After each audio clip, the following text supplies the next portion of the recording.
pessoal, bem-vindos de volta ao canal e bem-vindos a mais um Maratonei, o quadro em que a gente vê séries de streamings que saem todos os episódios juntos, assiste todos e faz uma review da série como um todo. E hoje a gente tá aqui pra falar da grande estreia do ano da Netflix, a grande promessa... É verdade. The Witcher. Mas antes da gente começar, não esquece de dar joinha se você gostou do vídeo, comentar aqui embaixo o que você achou da série, se inscrever no canal e acionar o sininho, porque ainda tem muitas coisas vindo no canal ainda em 2019 e muitas coisas preparadas para o começo de 2020. Nos siga nas redes sociais e considere nos apoiar no apoia.se/canal SideQuest. Foi uma série que estava sendo vendida como nova Game of Thrones. O investimento da Netflix foi pesadíssimo nela, o que é uma surpresa porque tu não vê esse investimento refletido na série.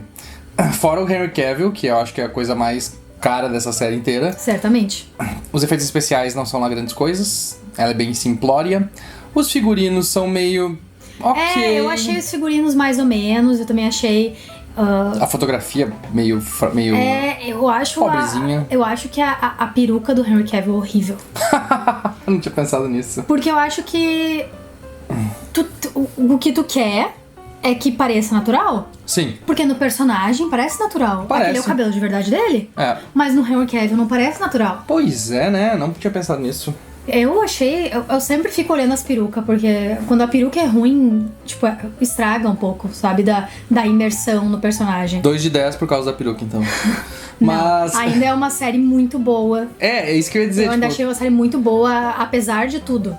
Porque na verdade não era nada do que eu tava esperando dessa série. Não era nada do que eu tava esperando também. Depois de eu ter lido o livro, eu li o Last Wish há um mês atrás, mais ou menos, pra tentar me preparar, pra ver um pouquinho mais, porque eu tava gostando do lore pelo The Witcher 3, que eu tô jogando agora no Switch.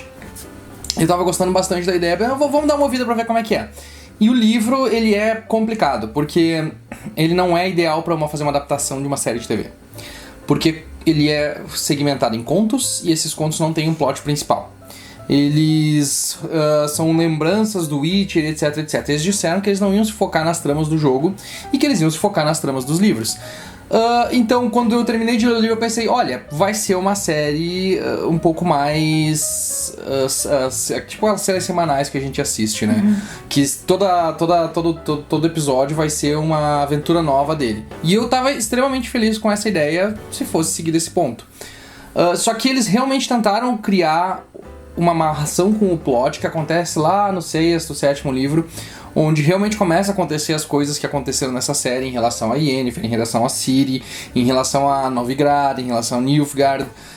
Então eles tentaram fazer essa junção. Tanto é que a série trabalha em 3 linhas temporais diferentes. Que foi genial. Que foi muito bom, foi muito genial com a forma como eles fizeram. Que daí eles conseguiram nos contar a história dos 3 personagens principais de forma inteira e concomitante. Exatamente. Sem precisar inserir eles na história uns dos outros pra eles terem mais tempo de tela. Eu achei isso muito legal. Eu adorei a história da Yennefer. Eu achei aquela atriz ótima.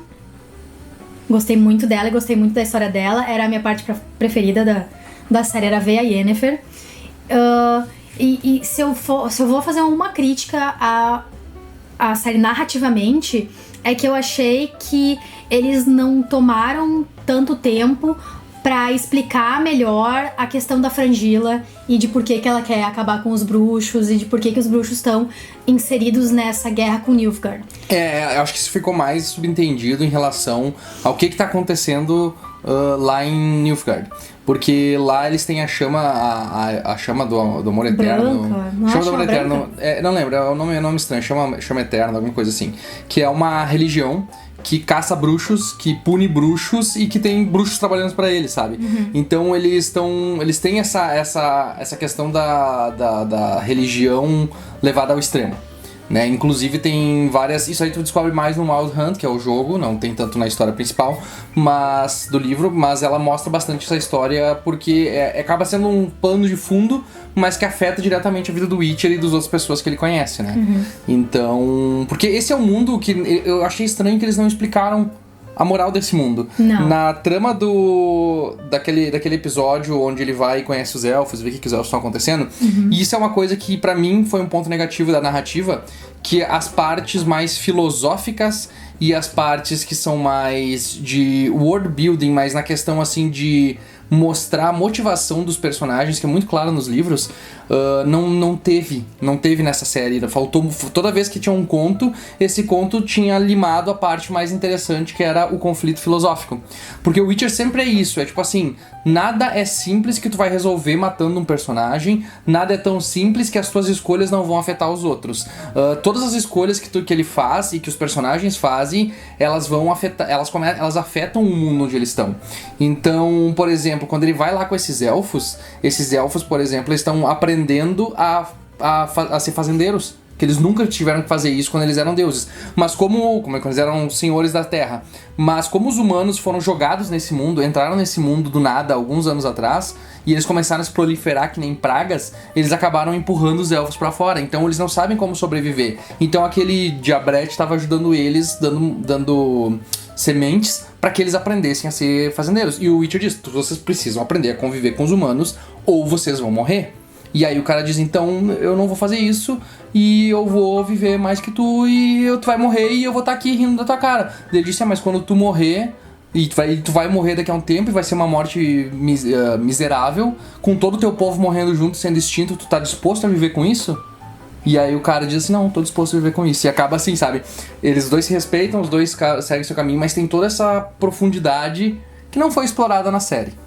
Né? A série, pra mim, e eu não acho que isso seja ruim também, mas a série acabou indo pra um caminho mais as aventuras de Hércules. E eu gostei bastante disso. E eu gostei bastante disso também. Quando a gente termina de ver uma série, termina de ver um episódio de uma série e eu quero continuar assistindo, e a gente saiu pra gravar os painéis de fim de ano depois de ver metade da série, e eu queria voltar pra casa porque eu queria continuar vendo o Witcher porque tava muito divertido e eu não imaginei que eu fosse me divertir tanto.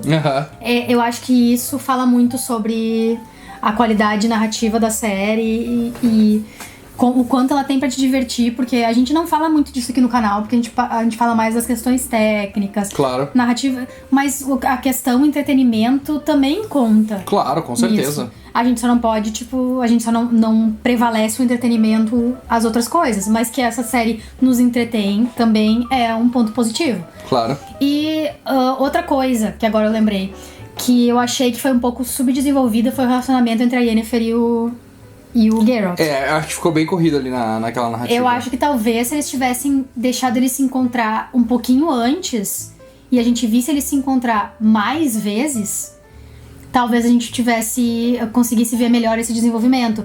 Porque eles se encontram com o Jin e daí da segunda vez que a gente vê eles se encontrando pra matar o dragão, eles deixam entender que eles já se encontraram várias vezes e que agora eles se importam um com o outro, mas a gente não viu isso acontecer. Isso foi dito pra gente. Sim. E eu acho que é sempre melhor mostrar do que falar. É que essa série ela dá uns pulos de tempo muito estranhos. E são, quanto menos, de um capítulo pro outro, passam-se anos. Por exemplo, o Dandelion, que não é chamado de Dandelion na série. Eu acho que é por causa do nome original dele. Mas o Dandelion, quando eles se encontram... Dandelion é como o nome certo. Mas quando eles se encontram pela segunda vez, e ele fala, nossa, parece que faz décadas que a gente... Faz mais de uma década que a gente não se vê, Geralt. E ele tá igual. E não parece que passou uma década desde que eles começaram a conversar. Então, é meio estranho, assim, às vezes. É meio bizarro a forma como eles contam a narrativa. Mas... É por isso que me lembra tanto a história do Hércules, assim. E o relacionamento do Witcher com o Dandelion, que é aquele relacionamento Iolaus e o Kevin, que os dois tinham. Iolaus e Hércules. A Xena e a Gabrielle, por exemplo, né? Lembrou muito isso aí, porque eles optaram por um caminho diferente de Game of Thrones. Eles estavam tentando ver dessa série essa nova Game of Thrones, essa nova Game of Thrones, essa nova Game of Thrones, mas eles, em vez de pegar e optar por essa coisa triste, sombria, mórbida, eles optaram pela galhofa. Porque as histórias são tão bizarras e tão absurdas no universo de Witcher. São poucas delas que são tristes, que são realmente pesadas, assim. A maior parte delas são meio galhofeiras mesmo, assim, como uma canção, por exemplo. E elas acabam se parecendo muito fora da realidade. Tu conseguia trabalhar melhor com Game of Thrones, porque Game of Thrones era uma coisa mais calcada na realidade, com elementos fantásticos. Mas o Witcher não faz isso. O Witcher aposta na galhofa, e quando ele aposta na galhofa, eu acho que ele acerta o tom. Mas aí, obviamente, com todos, e porque talvez o orçamento também não deixava, com aqueles efeitos especiais horríveis deles de filme de 1995, sabe? Com a fotografia pobríssima que eles fizeram, não tem nada de criativo na fotografia, fora uma ou outra cena que a gente até, isso ficou legal, sabe? Ou as paisagens que eram muito bonitas. Ela parece ser uma série bem mais pobre nesse ponto todo. Mas aí é que brilha o carisma do Henry Cavill. Com certeza. Que agora as pessoas estão reclamando porque ele não apareceu pelado nenhuma vez, não apareceu nem a bunda do Henry Cavill. E daí todo mundo fica, todo mundo vai aparecer pelado, menos o Henry Cavill. Mas teve no frontal, não teve full frontal, não teve de ninguém. Só teve seios. Da Yennefer quase. Quase, mas não teve também, Do Henry Cavill não teve nem quase. Só umbigo pra cima. Mas é que daí eu acho que ele não deixou. Mas se tu vai assinar pra ser o Witcher... Talvez. Ele aparece peladão nos jogos, porque eu acho que não tinha perigo, né? Muitas pessoas criticam a Emilia Clarke por ela não querer aparecer nua em Game of Thrones. E falam, não, mas é porque assim a Daenerys aparece nua e nananana. Mas aí pro Henry Cavill ninguém fala nada. Não. Sabe? As pessoas ficam, poxa, eu queria ver o Henry Cavill pelado, mas ninguém fica, ele assinou o contrato, era assim que devia ser, ele devia saber que era isso que... Pois é, faltou, Double standards.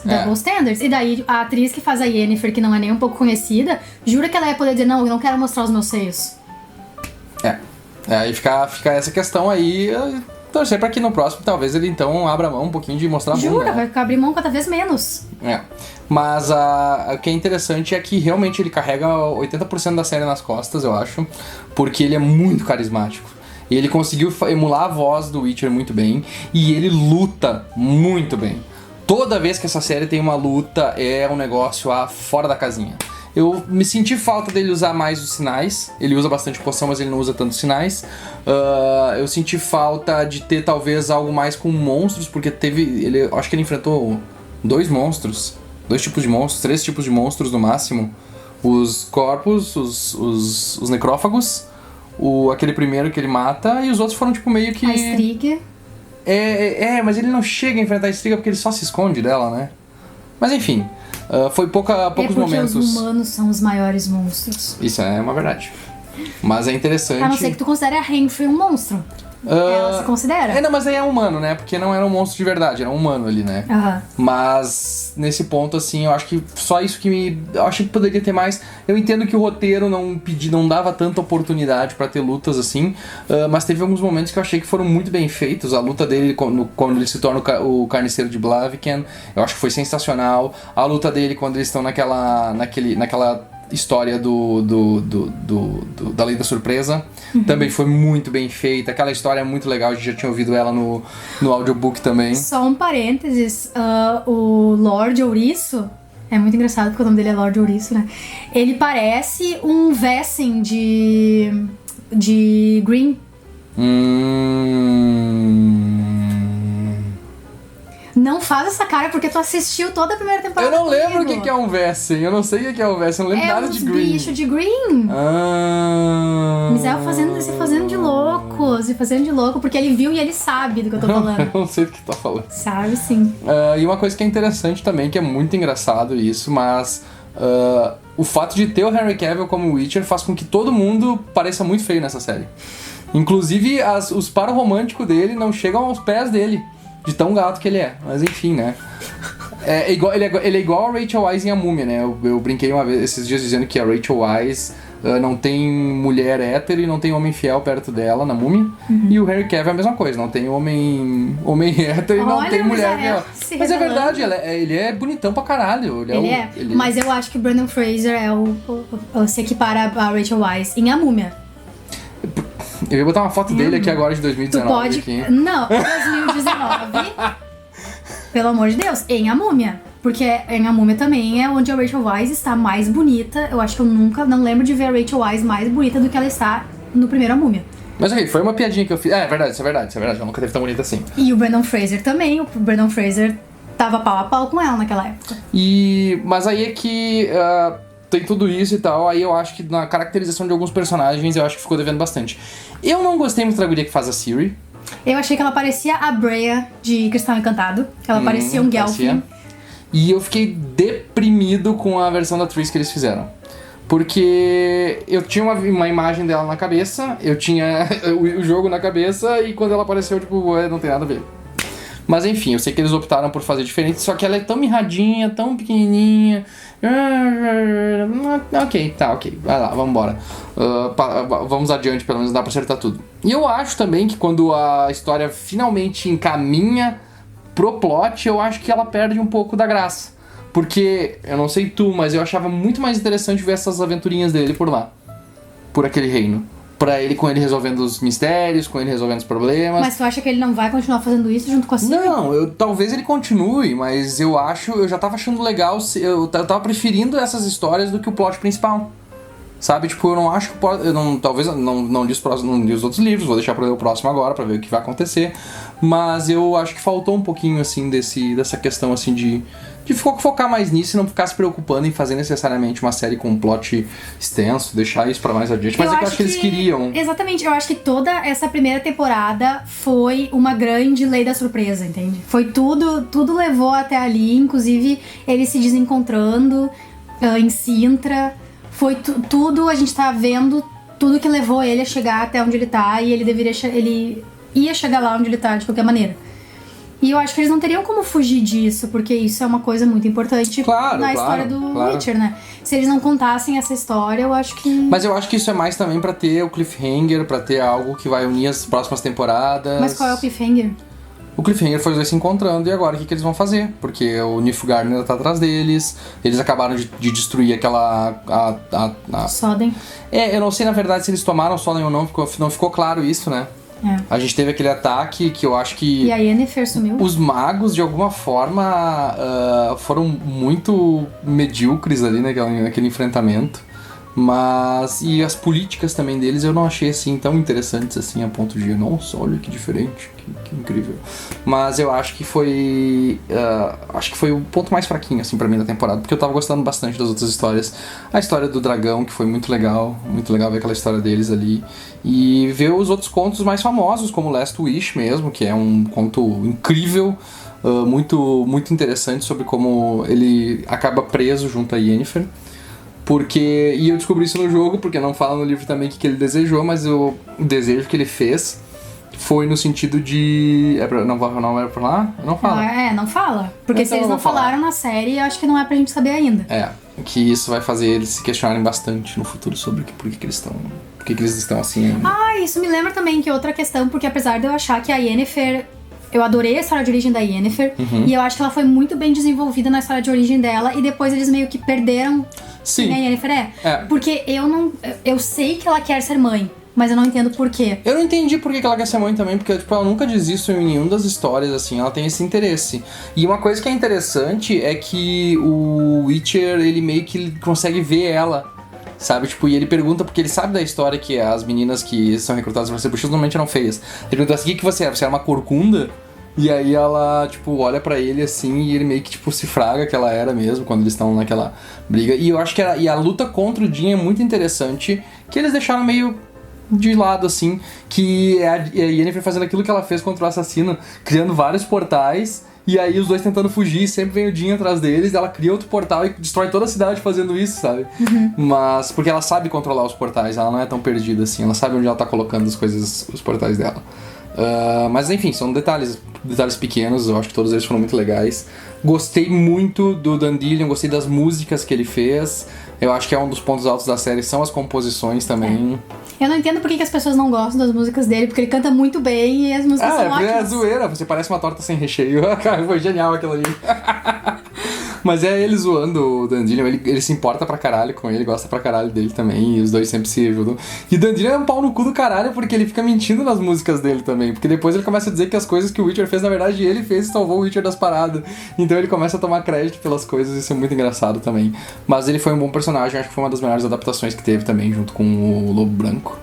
E, enfim, vamos ver o que vai acontecer. Tô curioso, quero ver a próxima temporada. Quero que eles renovem. Já renovaram? Já renovaram, sim. Já renovaram mesmo de estrear, ela já foi antes mesmo renovado. de estrear, Como é que tu então. não vai renovar antes de estrear a tua Game of Thrones? É. Eu só acho que foi muito hype. Eles dizendo, os críticos dizem que a primeira temporada de The Witcher é melhor que Game of Thrones. Não, ela foi... Só se for a 8ª temporada de Game of Thrones. Ela foi muito metralhada pela crítica. Mas antes de estrear. Sim, eu lembro. Antes de estrear eles disso, estavam eu dizendo lembro. isso. Mas só se for comparar com a 8ª temporada de Game of Thrones. E não Daí, sei talvez por que alguém falou que, tipo, ela vai ser meio de terror. Eu não achei nada de terror ela. Também Eu não achei achei. completamente de boas, bem aventuresca. E Adorei. putanheira. Muito boa. Muito Recomendada. Recomendada. Então é isso, gente. Essa foi a nossa review de The Witcher, a nova série da Netflix, baseada nos livros, protagonizada pelo Henry Cavill. Como sempre, não esquece de dar joinha se você gostou do vídeo, comenta aqui embaixo o que você achou da série, se inscreve no nosso canal e aciona o nosso sininho para receber as notificações. Ainda tem muita coisa nossa preparada para fim de 2019 e começo dos anos 2020.